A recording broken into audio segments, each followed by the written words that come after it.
Bueno, mis hermanos, el Señor nos bendiga en esta mañana de domingo, donde vinimos a alabar al Señor, ya muy cerquita del fin de año, ya terminando las actividades de este año, prácticamente queda muy poquito, pero aquí estamos para seguir aprendiendo de esta fe de Abraham, el padre de la fe, este hombre que nos marca un camino, porque hay ejemplos, ¿sí? Así como en algún momento hemos marcado errores en la vida de Abraham, porque todos, hasta el padre de la fe ha tenido errores, nosotros de la misma manera, pero también hay muchísimas cosas dignas de imitar. Y así pasa cuando nosotros miramos a nuestro alrededor. No busquemos perfección en nuestros hermanos, en los pastores, en los hermanos de otra congregación. No busquemos perfección en ellos, porque no la hay. Solamente el Señor es perfecto. Pero sí hay muchas cosas que son dignas de imitar. Claro que las hay. Entonces, cuando miremos a alguien, miremos las cosas dignas de imitar, por ejemplo, en este caso en la vida de Abraham, ¿cierto? Y la perfección solamente la encontramos en el Señor. Y nosotros vamos camino a la perfección. Estamos en Génesis capítulo 22. Allí estamos, Génesis capítulo 22. Y lo dejamos anoche, Abraham y a Isaac yendo hacia el monte Moriah. ¿Se acuerda alguno que el monte Moriah, qué monte era? Es el monte donde siglos más tarde va a estar Jerusalén y sus alrededores, ¿cierto? Porque en realidad Jesús no murió en Jerusalén, murió fuera de Jerusalén. Es decir, que el monte Moriah está fuera de los límites de la ciudad de Jerusalén. Pero digamos, es en ese sector, Allí el monte Moriah, donde ahora es un monte descampado, no hay nada. Sin embargo, Dios nos estaba prefigurando lo que años o siglos más adelante también un padre, no Abraham, sino el Padre Celestial, iba a entregar a su hijo, no Isaac, sino el Señor Jesucristo por nuestros pecados. Entonces, ellos van caminando. Dijimos que los siervos le acompañaron hasta cierto lugar y muchas veces Dios permite que la gente, que nuestros pastores, nuestros hermanos nos acompañen en nuestras pruebas hasta cierto punto. Pero hay un momento, hay un punto de la prueba en donde somos nosotros y Dios. Y no hay nadie más, pero porque Dios lo permite así. Decíamos anoche en la predicación, en el culto, mucha gente se enoja, se molesta, y yo he escuchado como pastor a muchas personas decir, cuando yo más los necesité no estuvieron. Es que esa era la idea de Dios. Eso nos pasa cuando nosotros no conocemos la Escritura. Nosotros queremos que la gente y todos estén con nosotros hasta el último segundo de lo más importante para nosotros. No. Hay cosas en las que Dios va a permitir que no haya nadie a nuestro alrededor. Somos nosotros y Dios. ¿Por qué? Porque la fe está siendo probada. ¿De quién dependemos? ¿Del pastor? Si usted depende del pastor, mire, yo se lo anticipo, va a ser defraudado. No porque yo quiera defraudarle, sino porque yo soy un ser humano. Si usted va a depender de la pastora, va a ser defraudada. También por la misma razón, si usted depende de un hermano, pero somos tan compinches, tan amigos, siempre nos escribimos, siempre nos hablamos, pero va a haber un momento en que Dios no va a permitir que ese hermano, que ese pastor, que ese otro creyente no esté. Dios lo va a permitir. ¿Por qué? Porque Dios quiere tratar con usted. Porque Dios quiere tratar conmigo. Y ahí no entra nadie. Los dos criados le acompañaron hasta cierto punto. Sí tenemos una cierta compañía, pero hay momentos en que nuestra fe es entre Dios y nosotros, no hay más. Y un detalle que nosotros nos vimos anoche. ¿Quién llevaba la leña? ¿Sabe quién llevaba la leña? Isaac llevaba la leña. Es decir, cortaron la leña, e hicieron un atado, por así decirlo, como cuando uno hace el asado. ¿Y quién la llevaba al hombro? La llevaba Isaac. Él iba caminando con la leña. Isaac hace una sola pregunta. Le dice, Padre mío. Abraham le dice, sí, hijo, ¿qué quieres? A ver, está el fuego, está la leña, sabemos dónde está el monte, pero papá, como que te falta algo. ¿Dónde está el cordero? ¿Dónde está lo que vamos a sacrificar? Él no sabía que el sacrificio era él. Pero eso lo dijimos anoche. Lo que no dijimos es que Isaac llevaba la leña. Y cuando se produce la cruz del Calvario, nuestro Señor llevó su propia madera. para el sacrificio. Cargaron sobre él la cruz, así como Isaac carga la leña del holocausto, también nuestro Señor Jesucristo carga la cruz que va a ir rumbo al Calvario. Por eso digo, este cuadro está lleno de simbolismo, de figuras tremendas y realmente riquísimas, mis hermanos, para nuestras vidas. Si lo dejamos allí en el versículo 8, donde justamente Isaac le dice, he aquí el fuego y la leña, mas ¿dónde está el cordero para el holocausto? Y ya dijimos que holocausto significa todo quemado. Eso es holocausto, literalmente, todo quemado. Era un tipo de sacrificio donde se degollaba al animal, se lo partía en pedazos, se lavaban las partes del animal, todo el animal, se lo componía allí arriba de la leña y se lo prendía a fuego. Y era todo consumido. Eso significa holocausto, todo quemado. Entonces, está allí y eso habla de la consagración entera, es decir, me rindo por íntegro, me entrego todo en el sacrificio, esa es la idea. Y Abraham le responde, Dios se proveerá de cordero para el holocausto, hijo mío, e iban juntos. Entonces, Abraham tiene esta fe, es decir, bueno, Dios va a proveer de lo que hace falta, en este caso el cordero. Y terminó el mensaje de anoche en que siglos más tarde estaba Juan el Bautista cerca de este lugar, no en este lugar, sino allí en la ribera del río Jordán, que no está lejos de este lugar, a un par de kilómetros nada más. Y cuando apareció Jesús allí por las orillas del río Jordán mientras Juan bautizaba, él le dice a la gente, particularmente a sus discípulos, contestando a lo que Abraham había dicho como 2000 años antes, dice, ahí está el Cordero de Dios, que quita el pecado del mundo. Una señalización absolutamente indiscutible, mis hermanos. Y pasamos al versículo 9, acá continuamos. Eso es repaso más o menos de lo que vimos ayer. Y cuando llegaron al lugar que Dios le había dicho, fíjense, esto es importante, no lo pasemos por alto, el lugar que Dios le había dicho. La adoración, mis hermanos. Cuando nosotros nos acercamos a Dios, nos acercamos en los términos que Él señala. Él dijo, es en este monte. Alguno podría preguntar, ¿pero no había un monte más cercano? Sí, sin duda que sí. ¿Y por qué en ese monte? Y nuestra mente comienza a plantear alternativas.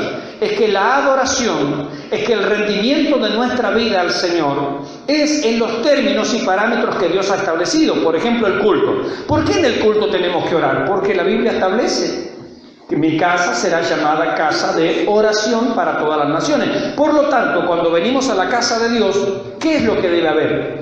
Debe haber oración. ¿Y por qué? No puede haber otra cosa, no podemos, no sé, tener un recital, un té canasta, qué sé yo, no podemos hacer una feria de ropa mientras estamos en el culto, no. Es que el culto al Señor se hace en los términos y parámetros en que Dios mismo ha establecido. Dios dijo, es en ese monte, ¿por qué no otro? Porque Dios dice que es en ese monte. Y simplemente la fe obedece. Y Abraham va hasta aquel lugar. Tardó 3 días en llegar hasta aquel lugar. No era tampoco tan cerca. Es decir, hubo un sacrificio, hubo una entrega, hubo un peregrinar hasta llegar hasta ese lugar. También nosotros cuando adoramos al Señor, cuando rendimos nuestra vida al Señor, tenemos que también sacrificarnos. Dijo el Señor, el que quiere venir en pos de mí, niéguese a sí mismo, tome su cruz cada día y sígame. Señor, pero no puedo seguirte en auto. No, querido, con la cruz al hombro. Señor, pero tengo un carrito que me va a ayudar. No. Es decir, la adoración, mis hermanos, a Dios se da en los términos que Él establece. Hoy la gente quiere inventar su propio culto. Dios no lo acepta. Porque Dios va a aceptar aquello que Él ha dicho. Mire, cuando Dios le dio a Israel las tablas de la ley, Dios le dio primero la ley, le da las tablas de la ley, le da los mandamientos. Una vez que da los mandamientos, toda la instrucción, yo estoy predicando en la otra iglesia el libro de Levítico y hemos visto esto, Dios dio la ley, Dios dio toda una serie de mandamientos, cómo se visten los sacerdotes. Si usted no ha escuchado, le invito allí en el canal de internet, en Yepi Producciones, en YouTube, escuchar por ejemplo la serie de Levítico. Allí Dios detalla hasta la ropa interior que los sacerdotes deben vestirse. Es decir, dice la Biblia literalmente, el sacerdote se colocará calzoncillos de lino. Y uno puede decir, ¿pero qué tiene que ver los calzoncillos? Es que Dios establece cómo se hacen las cosas. ¿Y no pueden ser de lana? No, dice Dios, de lino. Pero no puede ser de poliéster, no, querido, es de lino. Entonces Dios establece cómo se visten por fuera, cómo se visten por dentro, cómo se toma el animal, cómo se lo mata, qué parte va arriba del altar, qué parte se tira, depende del tipo de holocausto. Dios establece todas las reglas. Una vez que Dios establece todas las reglas, Dios dice, bueno, ahora van a construir el tabernáculo. ¡Wow! Atento a este detalle. Dios primero pone las reglas, después se hace el templo. Por lo tanto, cuando tenemos templo, cuando tenemos tabernáculo, ya tenemos claro y establecido lo que hay que hacer dentro de ese tabernáculo. ¿Se da cuenta? Primero la ley, después el culto. Primero lo que Dios dice, después cómo nosotros hacemos nuestro culto, cómo le adoramos, cómo nos presentamos, qué es lo que tenemos que hacer, qué es lo que no tenemos que hacer. Y esto es algo que la gente hoy no entiende. Hablaba ayer con unos hermanos y les decía que en general, yo no estoy criticando a otras iglesias, lo pienso a veces también por nosotros mismos. Nuestros lugares de adoración han perdido el sentido de la espiritualidad. ¿Qué quiero decir con esto? Que hoy las iglesias se están acostumbrando a hacer su propio estilo de culto, cuando la Biblia dice cómo tenemos que hacer nuestro culto, cómo debemos presentarnos delante de Dios. Dice el salmista David, ¿con qué me presentaré delante del Señor? ¿Se agradará Él de multitud de carneros, de chivitos, de holocaustos, lo que se hacía en aquellos años, ¿no? en el pueblo de Israel? Dice, no es lo que Dios quiere en verdad. Dice, ¿con qué me presentaré? Con un corazón contrito y humillado. Entonces Dios quiere que mi culto, cuando yo me reúno, por ejemplo, aquí en un lugar como esto, donde nos reunimos exclusivamente para adorar a Dios, para bendecir su nombre, para escuchar su palabra, para elevar nuestro culto a Dios, Dios dice, en primer lugar, ven con un espíritu quebrantado, un corazón y una actitud de obediencia. Y cuando oramos, ¿cómo debemos orar? Dice Pablo, levanta tus manos sin ira ni contienda. Es decir, no puedo estar enojado con mi hermano, pero a la vez hipócritamente levantar mis manos y adorar a Dios. Y él dice, no es así. Entonces, la Biblia establece cómo se hacen las cosas y nosotros simplemente debemos respetarlas y hacerlo. Hoy en día estamos en un tiempo donde la gente quiere inventar su forma de adorar y no es así, mis hermanos. No es ser moderno o no moderno, es ser bíblico o no bíblico. Ese es el punto. Y hay muchas cosas que hoy, gracias a Dios, podemos tener. Por ejemplo, tenemos un micrófono, yo estoy hablando a través de un micrófono. Está bien, pero eso es tecnología. Podemos tener una pantalla, gracias al Señor es tecnología. Podemos tener, no sé, dentro de poco, si Dios lo permite, un aire acondicionado. No, mi hermano Guillermo, gloria al Señor. Dios nos ha provisto un sistema de refrigeración para este lugar, así que los hermanos no van a querer irse del culto después. Gloria al Señor, Dios nos está bendiciendo, amén. Pero mis hermanos, eso es tecnología. Ahora, el centro del culto, lo que hacemos espiritualmente, está claro. La casa de Dios es un lugar de espiritualidad, es un lugar de adoración, es un lugar donde nuestra actitud es de quebranto, de humillación, de reconocer que Dios está presente en este lugar, que Él es el Señor y nosotros somos sus siervos, que venimos a adorarle. Cuando llegaron al lugar que Dios había dicho, no es otro lugar, no es de otra forma, no es de otra manera, no es como a mí me parece, es como Dios dice. Y esto es algo que hay que tener en cuenta, mis hermanos, es como Dios dice, no es como tal vez me enseñaron, bueno, a mí me enseñaron así, está bien, a veces nos han enseñado mal, yo lo entiendo eso, ¿cierto? Si usted a su hijo le enseña desde chiquito que 2 más 2 es 8, ¿qué va a aprender él? Que 2 más 2 es 8, porque así lo enseñaron, él no tiene la culpa, pobrecito. Hasta que un día se da cuenta que todos sus compañeritos ponen 2 más 2, 4. Y él dice, ¿por qué yo pongo 8? Y bueno, porque le enseñaron mal. A veces en las iglesias lamentablemente se enseña mal y los cristianos copian y pegan. Y copian y pegan error, lamentablemente. He estado en cultos, por ejemplo, donde se dice, y yo creo que es una palabra muy hipócrita, una frase muy hipócrita, donde se dice, vamos a pasar ahora a la parte más importante del culto. ¿Cuál es la parte más importante del culto? ¿Cuál es? La palabra de Dios.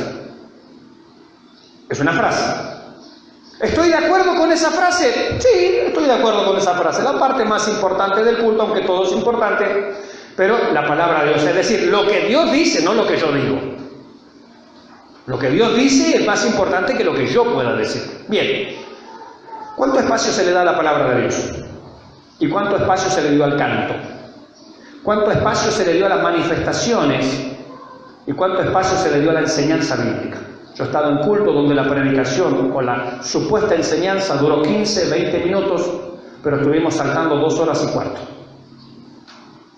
¿Cuál fue la parte más importante? En verdad, con una mano en el corazón. Cultos no, en nuestra iglesia los cultos duran 5 horas, está bien. Durante esas 5 horas, a ver, discriminemos qué se hizo en estas 5 horas. ¿Cuánto se oró? Y se habrá orado 20 minutos en total. Bueno, todavía nos quedan 4 horas 40. En esas otras horas, 4 horas 40, ¿qué se hicieron? Y bueno, 20 minutos de anuncio. Bueno, te quedan 4 horas 20 todavía. ¿Qué hiciste en esas 4 horas 20? Y bueno, ¿cuánto duró la predicación? 20 minutos. En las otras 4 horas que te sobraron, ¿qué hicieron? Porque hay gente que se jacta de la duración de sus cultos. La pregunta es, ¿qué hiciste? ¿Cómo distribuiste esas tantas horas de culto? ¿Qué fue lo más importante realmente en el culto? Vemos que aquí hasta el lugar donde se va a adorar es el lugar señalado por Dios. Más adelante, insisto, en Levítico, en Éxodo, se nos va a decir todo, hasta cómo se visten los sacerdotes, todo, hasta la ropa interior que tenían que llevar para ministrar, todo está reglamentado por la palabra de Dios. Es decir, Dios no lo deja a criterio mío, no es lo que yo opino, no es lo que esta iglesia se le ocurrió, se le antojó, no, es lo que Dios dice, es lo que tenemos que hacer, así tenemos que adorar. Así tenemos que bendecir el nombre del Señor. Cuando llegaron al lugar que Dios había dicho, en ese lugar y no en otro, edificó allí Abraham un altar y compuso la leña y ató a Isaac su hijo y lo puso en el altar sobre la leña. Fíjese lo que hace, edifica un altar. Ese es el lugar de adoración, ese es el lugar donde nos vamos a consagrar cada uno de nosotros. Mis hermanos, tenemos que venir al altar. Tenemos un altar. ¿Sabe cuál es nuestro altar? La cruz del Calvario. Ese es nuestro altar. Tenemos que venir a los pies de la cruz, espiritualmente, por la fe. Venimos a los pies del Señor. Un israelita traía su ovejita, traía su animalito y lo traía ¿a dónde? Lo traía al altar. Este es el lugar señalado. Este es el lugar donde se presenta el animalito. Y ese altar representaba el sacrificio del Calvario. Nosotros, dice Pablo, tenemos un altar. Nosotros tenemos un altar. Nuestro altar es justamente la cruz del Calvario. Venimos a los pies del Señor. Allí nos entregamos. Fíjense lo que pasa. Dijimos Isaac, no era un muchachito bueno, tenía 8 años el pibito, hablando del argentino, ¿no? El pibito. Tenía, qué sé yo, 7 años, el gurí, dirían allá por Corrientes, ¿no?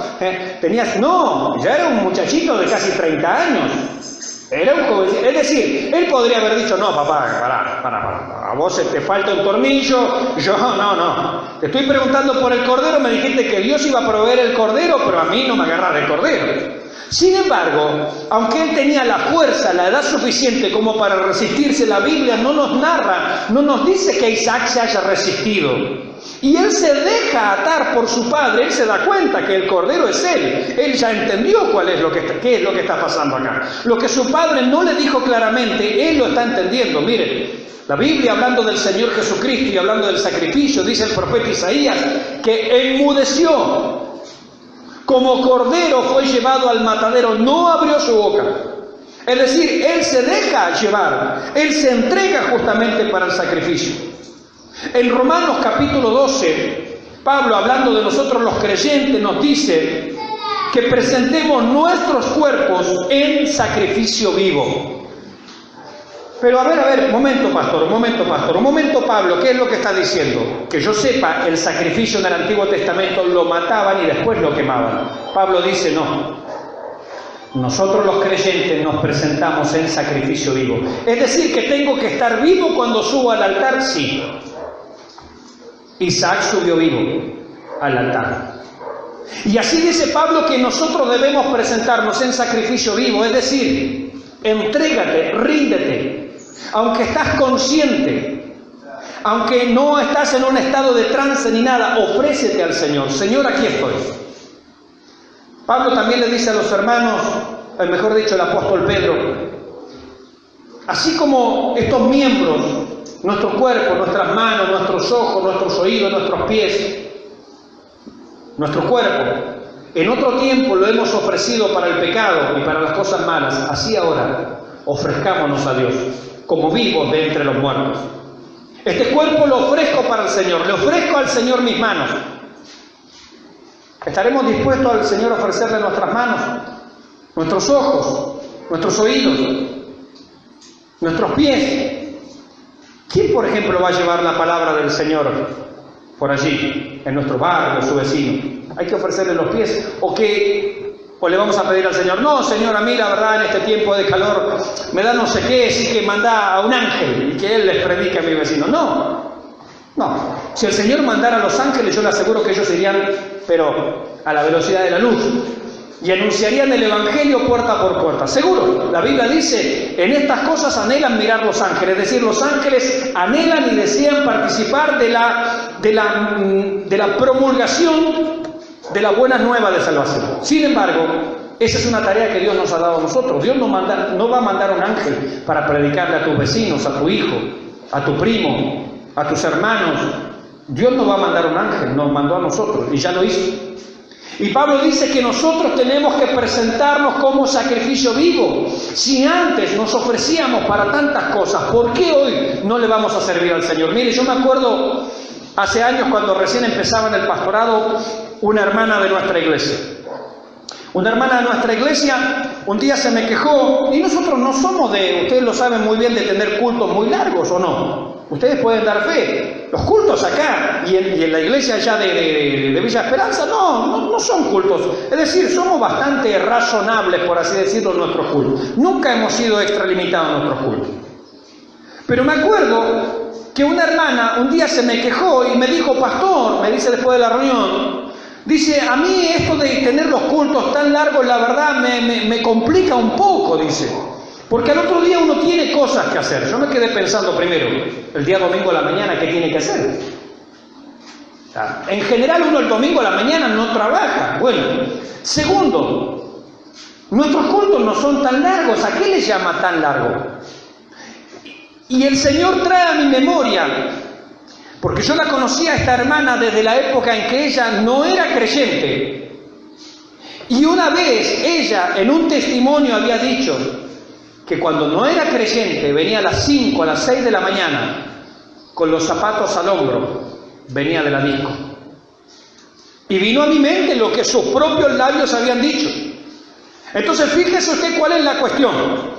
Cuando estábamos en el mundo podíamos estar hasta las 5 de la mañana en la bailanta. Cuando estábamos en el mundo no nos importaba la hora, que se nos pasó el último micro o colectivo de la noche. No, eso no nos importaba. Veníamos a las 5 de la mañana y ¿quién nos quita lo bailado? Y los pies hinchados, los zapatos al hombro, pero venimos contentos para casa. Estamos 2 horas de culto para el Señor y no, pastor, es mucho. ¿Qué pasó?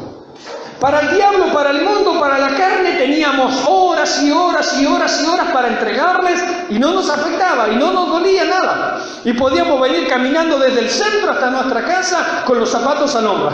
Pero ¿quién te quita lo bailado, no? Y para el Señor nos empezamos a poner mezquinos. No, es mucho, 2 horas es mucho. No, bueno, es que la predicación del pastor Mauricio, ¿viste? Él predica normalmente 40 minutos, 50 minutos. Yo tengo predicaciones de hasta 1 hora, la más larga que yo recuerdo, 1 hora 20, que yo recuerdo. No hablo de estudio bíblico porque eso duran horas y horas, pero están repartidos. Pero no, bueno, lo que pasa es que el pastor Mauricio, no me gusta la iglesia del pastor Mauricio porque es una predicación, 50 minutos hablando. Y cuando estabas en el mundo, te la pasabas toda la noche. Y tomabas el daiquiri, y tomabas el vodka con hielo, y el gancia con limón. Ahí no te hacías problema para estar hasta las 4 de la mañana. Y cuando estaba amaneciendo, ahí recién te ibas para tu casa. Bien. O sea que para el mundo, para el pecado y para el diablo, no había tiempo para el Señor. 40 minutos una predicación, pastor, ¿a usted le parece? Pero escuchar reggaetón toda la noche y toda esa basura, esa pornografía con ritmo, eso sí, para eso es el tiempo. Eso qué lindo que es escucharlo, ¿no? Qué bonito. ¿Se da cuenta los parámetros? Como diría Armando Alducin, evangeloides. Porque esto es verdad, mis hermanos, yo no lo estoy hablando por alguno de ustedes, yo digo los conceptos hoy que muchos cristianos tienen. Les fastidia cuando el mensaje dura más de 20 minutos, les molesta cuando la predicación dura 40 minutos y nos hemos tomado el tiempo para estudiar, mis hermanos, y para traer una palabra que tenga consistencia, que tenga coherencia, que nos deje alguna enseñanza. Y la gente busca estar dando horas y horas y horas haciendo su culto a su propia manera, hipócritamente después diciendo, vamos a pasar a la parte más importante. Una hipocresía total. Ridículo y absurdo, indigno de nuestro Dios.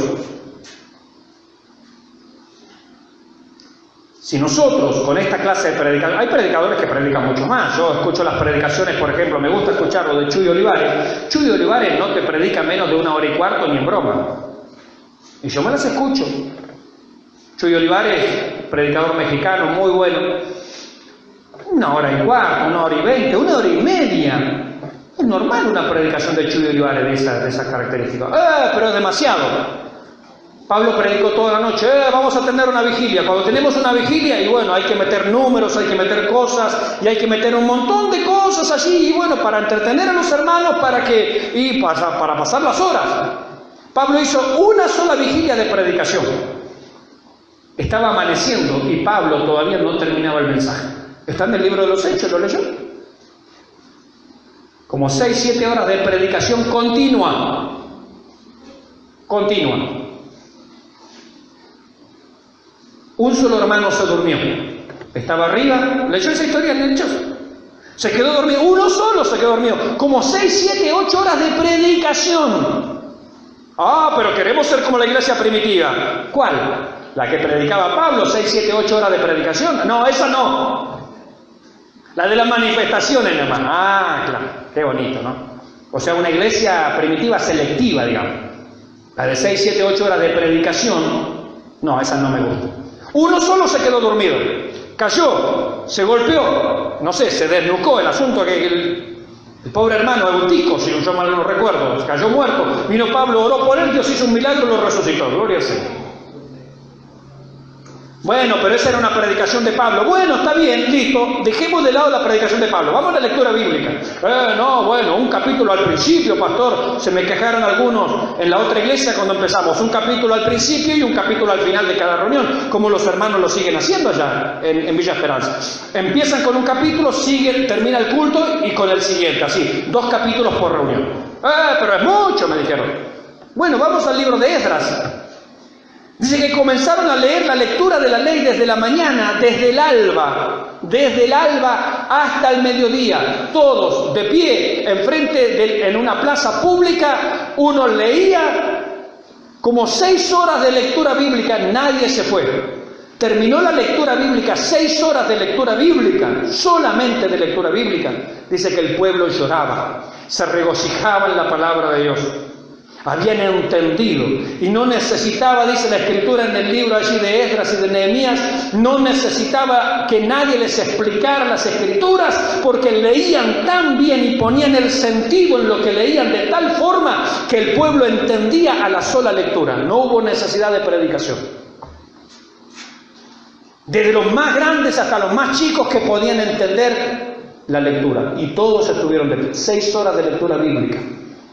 Y el pueblo se gozaba tremendamente en la palabra de Dios.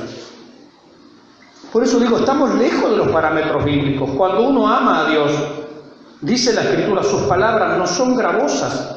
Por eso aquí Isaac se deja atar, se entrega. Él podría haber rezongado, él podría haberse resistido, no, se entrega. Y la Biblia nos llama a nosotros, así como Isaac se entrega al sacrificio, como el Señor Jesucristo se entregó voluntariamente al sacrificio, la Biblia nos llama a los creyentes en Romanos 12, entréguense voluntariamente al sacrificio, entreguen su cuerpo, su mente, sus oídos, su corazón, dispuestos a servir al Señor. Si al mundo y al pecado le ofrecíamos todo, ¿cómo no se lo vamos a ofrecer hoy al Señor?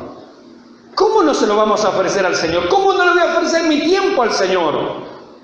¿Cómo no le voy a ofrecer mis manos, mis pies, mis labios, mis ingresos, ¿cómo no se lo voy a ofrecer? Si del Señor es todo, absolutamente todo. Antes, nos gastábamos, ¿cuánto se gastaba en una noche? No importa, salía el pobre allí, miserable, había cobrado su quincena y lo primero que hacía es pasar al bar, una vuelta para todos mis amigos. No conocía a nadie ahí de la borrachera que tenía, pero una vuelta para todos mis amigos. Y se gastaba toda la quincena en un rato. Y llegaba la tarde a la casa más miserable que nunca. Pero para el mundo y para el pecado sí que había recursos, para mis amigos, para el Señor.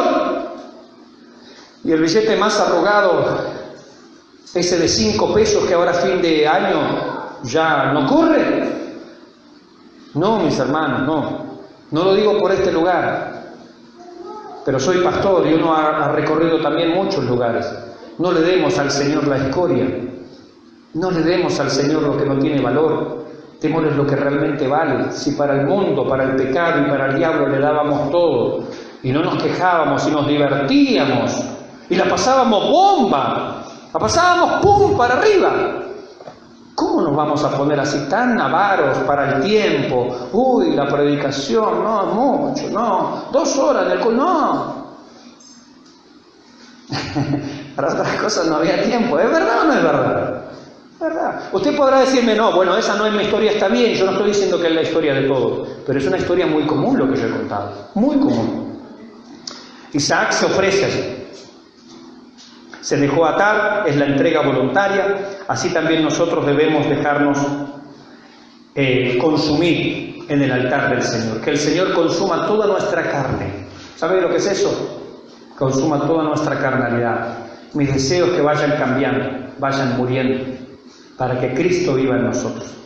Aquí figuradamente Isaac está muriendo, entregándose. Y Abraham, dijimos anoche, él creía que Dios lo iba a resucitar. Esto nos habla de la muerte y de la resurrección también, no solo de Cristo, sino del creyente. Morimos a nosotros mismos. Haced morir pues lo terrenal en vosotros. Por el Espíritu haced morir las obras de la carne, para que viva Cristo en nosotros, para que Cristo nos gobierne, para que Cristo sea el Señor. Versículo 10, y extendió Abraham su mano y tomó el cuchillo para degollar a su hijo. Abraham no estaba bromeando, esto no era bueno, como mirando con un ojo así para arriba, yo estoy seguro que cuando agarro el cuchillo me vas a decir que no. No, él lo iba a matar en serio. Él lo iba a matar en serio, si Dios no lo para, él lo mata. Abraham no está bromeando. Abraham no está bromeando, esta no es una fe de plástico, esta es una fe verdadera, esta es una fe que cuando Dios te pide lo que más amas, lo que más querés, tu propia vida, el que no ama a mí más que a padre, más que a madre, más que a hijo, más que a mujer, lo que sea, no es digno de mí, dijo el Señor. Es decir, a mí me tenés que amar más sobre todas las cosas, más sobre cualquier otra cosa. Esa clase de amor espera Dios de nosotros, porque Él nos ha amado más que todas las cosas. Nos ha amado hasta el punto de entregar lo que Él más amaba también. Fíjense, Dios entregó lo que más amaba, ¿sí o no? Amén. Dios no espera menos de mí. Dios no espera menos de usted. Dios tiene que ser primero en nuestra vida. Primero Dios. Mas buscad primeramente el reino de Dios y su justicia. No es que si me sacan a mi viejito, sí que me... No. Vamos a servir al Señor igual, sea cual sea la circunstancia. Entonces, para degollar a su hijo, ¿no? Allí está Abraham con el cuchillo ya levantado. Y lo va a matar. Y ya dijimos, ¿qué pensaba Abraham? Yo lo mato y Dios lo resucita. Lo leímos anoche en Hebreos capítulo 11, versículo 17. Pero mire, no lo leímos anoche. Mire lo que dice el versículo 16, el anterior, el que no leímos. Leímos el 11, 17, leamos el 11, 16. Pero anhelaban una mejor, está hablando de una ciudad, esto es celestial, por lo cual Dios no se avergüenza de llamarse Dios de ellos, porque les ha preparado una ciudad. Dios no se avergüenza de llamarse el Dios de esta clase de personas que están dispuestas a todo por la causa del Señor. Dios no se avergüenza. Y yo me pregunto por mí, ¿se avergonzará Dios de mí? Dios dice, Abraham me creyó, Jacob, Sara, Isaac, todos estos hombres, Noé, los que ya han nombrado allí en el libro de Hebreos, dice, Dios no se avergüenza de llamarse Dios de ellos. ¿Por qué? Porque le creyeron. Hermanos, que Dios no se avergüence de nosotros, de nuestra fe. Que Dios no se avergüence de nuestra fe. Que nuestra fe sea tan genuina, tan real, tan verdadera. Que Dios pueda decir de nosotros, como dijo de su Hijo Jesucristo, este es mi Hijo amado, en Él tengo complacencia. Eso lo dijo de Jesucristo, pero de Abraham y de estos hermanos y de estos creyentes dice, yo no me avergüenzo de ser el Dios de ellos, no me dan vergüenza. ¿Significa eso que habrá personas que a Dios le avergüenza? Que esas personas digan, ese es mi Dios. No, porque no confían en Él, porque no creen en Él, porque no esperan en Él, porque no se entregan a Él. En Juan capítulo 8, versículo 56 dice el Señor, Abraham se gozó que habría de ver mi día. Mire, uno podría decir, bueno, es que Abraham fue llorando, fue con angustia, fue con toda tristeza, con una amargura, pero miren lo que Dios me está pidiendo, no puede ser, he esperado tanto tiempo por tener un hijo y ahora me pide que lo sacrifique, está bien, le voy a obedecer, pero estoy deshecho, estoy triturado. No. El Señor Jesucristo dice, Abraham se gozó. Abraham se gozó, es decir, va a hacer la voluntad de Dios con gozo, sabiendo Dios es fiel, Dios es fiel. Se gozó de que habría de ver mi día, se gozó de que vendría el Cordero de Dios, se gozó de que Él era suficiente para resucitarlo, aun si estuviera muerto, Él se gozó. Es decir, cuando hacemos la voluntad de Dios, cuando andamos en sus caminos, tenemos que gozarnos, mis hermanos, gozarnos en la voluntad de Dios. Como dice el Salmo 45 también, habla de estas cosas. El hacer tu voluntad, Dios mío, me ha agradado y tu ley está en medio de mi corazón. Hermanos, hacer la voluntad de Dios no es gravoso, no es pesado, es gozo, es alegría, es deleite, es mortificación para la carne, pero es vida para el alma. Hacer la voluntad de Dios es maravilloso, mis hermanos. Hacer la voluntad de Dios es algo precioso. Versículo 11. Entonces el ángel de Jehová. ¿Quién era el ángel de Jehová? Ya lo dijimos en predicaciones anteriores. El mismo Señor Jesucristo. Entonces el ángel de Jehová le dio voces desde el cielo y dijo, Abraham, Abraham. Y él respondió, heme aquí estoy. Versículo 12. Y dijo, no extiendas tu mano sobre el muchacho, ni le hagas nada, porque ya conozco que temes a Dios, por cuanto no me rehusaste tu hijo, tu único. Era una prueba simplemente. Dios nunca quiso que lo mataran. No. Así que era simplemente una prueba. Y muchas veces Dios nos va a poner en la disyuntiva. Pero es que justo me salió un trabajo en el momento del culto. Es una prueba, mi hermano. Preferí el culto. Dios te va a dar un mejor trabajo. Gracias. ¿Entiendo lo que estoy diciendo? Es una prueba. Pero es que justo me apareció esto. No, es una prueba. Nunca cambie lo espiritual por lo material. No se cambia. Abraham está en una prueba máxima, no es algo material, no es un camello que él tiene que dar, no es una oveja o un cordero, no, es su propio hijo. Estoy dispuesto a lo que sea. Obviamente que Dios no lo quería, pero ¿estás dispuesto? ¿Estaría dispuesto? Un predicador una vez hizo esta pregunta. Si nosotros supiéramos que en el cielo en realidad no hay nada, solamente está Dios y está absolutamente todo vacío, no hay recompensa, no hay calles de oro, no hay mar de cristal, no hay nada de lo que la Biblia dice, ¿igualmente le serviríamos a Dios? Porque hay gente que está sirviendo a Dios por lo que Dios le puede dar, pero no por lo que Él es. Y si Dios no te sanara, ¿le servirías? Y si Dios no te respondiera a esa petición, ¿le servirías? Porque, insisto, hay mucha gente que sirve a Dios por lo que Dios le puede dar, pero no por lo que Dios es. Estamos llamados a servir a Dios, a entregarnos a Él, a obedecerle a Él por lo que Él es. El Señor le pregunta a Pedro, Pedro, ¿me amas? ¿Me amas o no me amas? Porque eso lo leemos entre líneas, ¿no? Porque recuerdo que hace unos días dijiste que no me conocías, que no tenías nada que ver conmigo. Te apuraron allí unas criadas, te apuraron unos soldaduchos y dijiste y negaste con maldiciones que no me conocías. Yo no conozco a ese hombre. Y el Señor ahora le pregunta, Pedro, ¿en verdad me amas? ¿O era todo, Señor, tú sabes que te amo? De nuevo, Pedro, ¿en serio me amas? Señor, tú sabes que te amo. Y de nuevo, Pedro, de verdad, en serio, entre nosotros, ¿me amas? Y Pedro entristecido, porque 3 veces él lo había negado.